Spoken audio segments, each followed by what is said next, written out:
സമീപകാല കളക്ഷൻ റെക്കോർഡുകളെല്ലാം പഴങ്കഥയാക്കി മുന്നേറുകയാണ് അല്ലു അർജുൻ നായകനായ പുഷ്പ 2. സമ്മിശ്ര പ്രതികരണമാണ് സിനിമയ്ക്ക് ലഭിക്കുന്നതെങ്കിലും 1200 കോടിയും കടന്ന് കുതിപ്പ് തുടരുകയാണ് പുഷ്പ 2. ഇപ്പോഴിതാ ചിത്രം 3Dയിൽ കാണാനുള്ള അവസരം കൂടി ഒരുക്കിയിരിക്കുകയാണ് ചിത്രത്തിന്റെ നിർമ്മാതാക്കളായ മൈത്രി മൂവി മേക്കേഴ്സ്.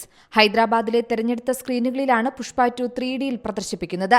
രാജ്യത്തുടനീളം നിരവധി 3D ഷോകൾ ചേർക്കാൻ പദ്ധതിയിടുന്നതായും നിർമ്മാതാക്കൾ അറിയിച്ചു.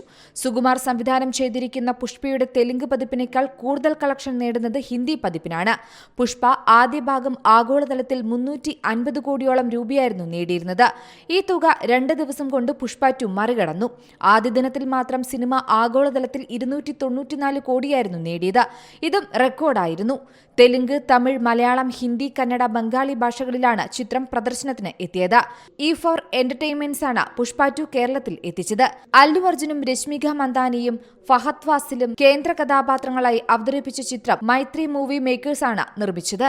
Entertainment desk, C Malayalam news. പുതിയ വാർത്തകളും വിശേഷങ്ങളും ഇനി വിരൽ തുമ്പിൽ എല്ലാ ഡിജിറ്റൽ പ്ലാറ്റ്ഫോമുകളിലും ഇപ്പോൾ സി മലയാളം ന്യൂസ് ലഭ്യം.